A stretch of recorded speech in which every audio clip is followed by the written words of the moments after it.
माँ, आज इलेक्शन है, क्या मैं वोट डालने जाऊँ? वोट डालने? तू क्या करेगी वोट डाल? पर माँ, ये तो मेरा अधिकार है।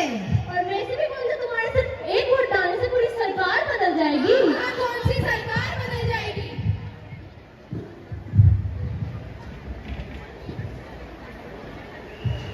डैड, क्या मैं एमबीए करने अब्रॉड जाऊँ? हाँ बेटा, अगर तू जाएगा तो तू हमारे बुढ़ापे का सहारा बनेगा और हमें तुझ पे बहुत गर्व होगा। पापा, मैं भी एमबीए करने अब्रॉड जाऊँ? अब्रॉड? तू क्या करेगी अब्रॉड जाके? चांसलर का खर्चा आएगा।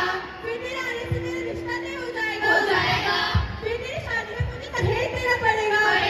फिर तू शादी की चक्कर के अपने ससुराल चली जाएगी। तो बेटा, जब तेरी माँ शादी पर आके रुकी तो तू शादी करो अपने बाप की दुआएं ले ली जा।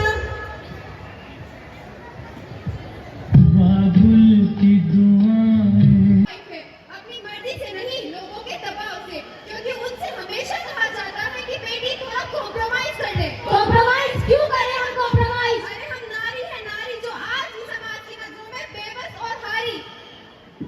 और एक दिन ऐसा जरूर आएगा जब हम हमारे पैरों पर खड़ा कर दिखाएंगे और इस समाज को अपनी सोच बदलना सिखाएंगे। जब समाज को भी तुम्हारी नहीं पड़ी तो तुम लोगों की सोच बदलने पे क्यों अड़ी?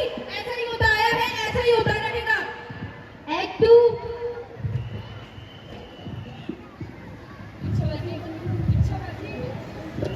ए भगवान, इस बात की लड़की, ए मनुष्य, तुझे मेरे घर पे लाना था, जा, मैं तुझे छुटकारा मांगा दूंगा। अरे बच्ची गड्ढे में गिर गई। गुड आफ्टरनून, मैं हूं मंतशा अंसारी अपने कैमरामैन इंतिशा अंसारी के साथ। आप सुन रहे हैं एसपीएस न्यूज। अभी हमें खबर सुनने में आई है कि ढोलकपुर नामक गांव में एक बच्ची गड्ढे में गिर चुकी है।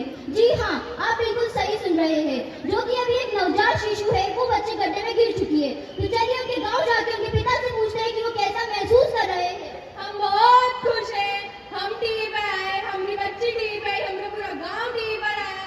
क्या आप हमें बता सकते हैं ये घटना कैसे घटी? बच्ची खेल रही थी, गड्ढे में गिर गई। अरे ये झूठ बोल रहे हैं। अरे इसमें झूठ बोलने वाली कौन सी बात है? वैसे भी हमारे गांव में कितने गड्ढे हैं, हम सरकार से के गड्ढे का हिसाब लेकर आएंगे। इसी के साथ सरकार ने बच्चे के भविष्य के लिए 1 लाख रुपए देने का निर्णय लिया है। अरे वाह, ये तो